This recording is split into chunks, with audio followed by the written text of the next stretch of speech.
ముందుగా బ్రహ్మశ్రీ పితామహ పత్రి గారికి నా శతకోటి వందనాలు. నా పేరు అరుణకుమారి. నేను పలమనేరులో టీచర్గా వర్క్ చేస్తున్నాను. నేను 2007లో ధ్యానానికి వచ్చాను. నేను ధ్యానంకి వచ్చిన తర్వాత ధ్యానం ముందు జీవితం నాకు చాలా డిఫరెన్సెస్ నాకు చాలా కనిపించాయి. నాలో ఎన్నో మార్పులు కనిపించాయి.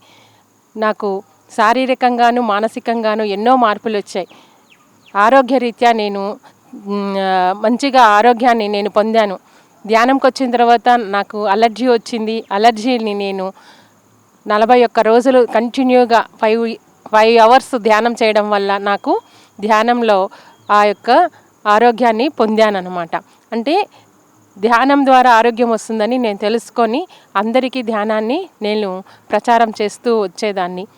మరియు నేను ధ్యానంలో మా అమ్మాయి, మా వారు కూడా అందరూ కూడా ధ్యాన కుటుంబంగా మారాము. మా అమ్మాయి కూడా ఇప్పటికీ అమ్మాయి ప్రతి ప్రోగ్రాంలో స్నేహ అమ్మాయి ధ్యానంలో అన్ని ధ్యాన ప్రచారంలోనూ ధ్యాన ప్రోగ్రామ్స్లో అన్నిట్లో కూడా పార్టిసిపేట్ చేస్తుంటుంది. మా వారు నాకు బాగా సపోర్ట్ ఇచ్చారు. పత్రిజీ సార్తో నేను నిజంగా ఈ జన్మలో పత్రిజీ లాంటి గురువు దొరకడం నేను ఎంతో గర్వంగా ఫీల్ అవుతున్నాను. ఎందుకంటే సత్యాన్ని ఈ విధంగా అరటిపండు ఒలిచి చెప్పినంత ఇదిగా ఏ గురువు కూడా చెప్పలేదు. కాబట్టి నాకు పత్రి సారు నిజంగా చాలా మార్గదర్శకంలో నాకు చాలా ఇష్టపడతారు. ఎందుకంటే ప్రతి గురువు నా కాళ్ళకు మొక్కు, లేకపోతే నాకు ఇది నాకు అట్లా అడిగేవాళ్ళు. నిజంగానే ఎవరి శ్వాస వాళ్ళ గురువు అని చెప్పి నిజంగానే ప్రతి ఒక్కరుని ధ్యానులుగా తయారు చేశారు. నేను సార్తో టూర్స్ కూడా వెళ్ళాను. టూర్స్ వెళ్ళినప్పుడు నిజంగా సార్తో చిన్నపిల్లవాళ్ళలాగా అందరినీ కూడా చక్కగా అందరినీ ఆహ్లాదకరంగా అందరినీ వెళ్ళి చూడండి, ఎప్పుడు ధ్యానమే కాదనేవాళ్ళు.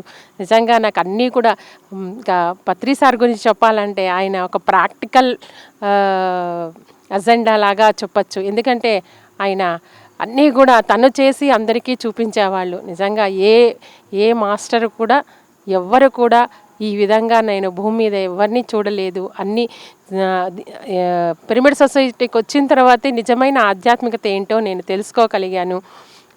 ఇంత ప్రతి ఒక్క పిఎంసి ఛానల్ నాకు చాలా ఇష్టమైన ఛానల్. ఎందుకంటే నేను ఒకసారి సంగీత ధ్యానం పుట్టపర్తిలో జరిగేటప్పుడు 2007లో నాకు విజన్ వచ్చింది. అప్పుడే నేను కొత్తల్లో ధ్యానంకి వచ్చాను. నేను ధ్యానం చేస్తూ ఉంటే ఈ విధంగా కెమెరాస్ ఎక్కువ పెట్టి షూటింగ్ లాగా సినిమా లాగా తీసి నాకు విజన్ వచ్చింది. ఇదేంది సినిమా షూటింగ్ అంతా తీస్తున్నారు ఏంటి అని అప్పుడు నాకు అనిపించింది. తర్వాత భవిష్యత్తులో పిఎంసి ఛానల్ అప్పుడే నాకు విజన్ వచ్చింది, పిఎంసి ఛానల్ వస్తూ ఉందని తెలుసుకోగలిగాను. నిజంగానే పిఎంసికి హ్యాట్స్ ఆఫ్. పిఎంసి ద్వారా చాలామంది ధ్యాన ప్రచారం జరుగుతున్నది. ఫస్ట్ పిఎంసికి షేర్స్ కట్టేటప్పుడు మా అమ్మాయి ఫస్ట్ 52,000 కట్టిందనమాట. తర్వాత నన్ను కూడా కట్టమనింది. మా పత్రి సారుకి అవసరమై అందరినీ అడుగుతున్నారు. పత్రి సార్ అడిగినప్పుడు నువ్వు కట్టకుండా నువ్వు ఎప్పుడో కడితే అవసరం ఉన్నప్పుడు కట్టకుండా నువ్వు ఎప్పుడో కడితే ఏం లాభము, నువ్వు కూడా కట్టు అని చెప్పింది. తర్వాత ఇంకేం చెప్పిందంటే అప్పుడే ఇది షేర్స్ అనుకోవద్దు, ఇది డొనేషన్ అనుకో, నువ్వు డొనేషన్గా ఇచ్చేయి అంతే, దీని గురించి నువ్వు ఏమి ఆలోచించద్దు అని చెప్పిందనమాట. నిజంగానే నాకు ఇలాంటి అమ్మాయి ఉండడం చెప్పడం అనేది నిజంగా నేను కూడా గ్రేట్గా ఫీల్ అవుతున్నాను. పిఎంసికి నిజంగా మేము ఈ షేర్స్ని డొనేషన్గానే ఇచ్చేస్తున్నాము. ఇద్దరం కూడా, నేను మా అమ్మాయి కూడా డొనేషన్గా ఇచ్చేస్తున్నాము. ఎందుకంటే స్టాక్ ఎక్స్చేంజ్ ఏంజల్ బ్రోకింగ్ ద్వారా ఇక్కడ ఏమవుతుందంటే సంవత్సరానికి అది కట్ అవుతూ వస్తుంది. అది ఎవరికి ఉపయోగపడదు, మన ఛానల్కి అది ఉపయోగపడదు. ప్రతి సంవత్సరం అది కట్ అయిపోతా ఉంటే మనం కట్టిన డబ్బుల్లో తక్కువైపోతుంది. కాబట్టి మా యొక్క డబ్బుల్ని షేర్స్ని రెండు కూడా డొనేషన్ రూపంలో తీసుకోవాల్సిందిగా కోరుచున్నాను.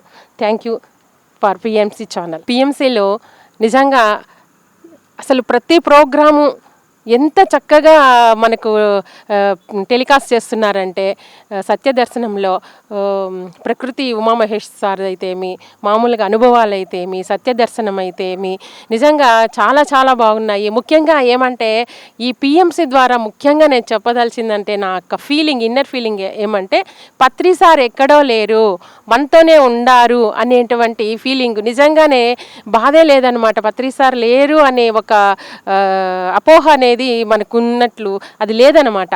పత్రి సారు ఇంకా మనతోనే ఉండారు, ఇంకా టీవీలో ఉన్నారు, ఎక్కడో ఉండారు, అక్కడుండారు అనేసి మనతోనే ఉండారు, మాట్లాడుతున్నారు. చెప్పేటప్పుడు ఇప్పుడు అక్కడుండి అక్కడ మాట్లాడుతున్నారు అన్నంత ఫీలింగ్ ఉంది. ముఖ్యంగా పిఎంసి ఛానల్కి ఎంతగానో వేల వేల కృతజ్ఞతలు. ఎందుకంటే పత్రి సార్ మనతోనే ఉన్నట్లు ఫీల్ అయ్యేంత మంచి మంచి కార్యక్రమాలన్నీ కూడా చేస్తున్నారు.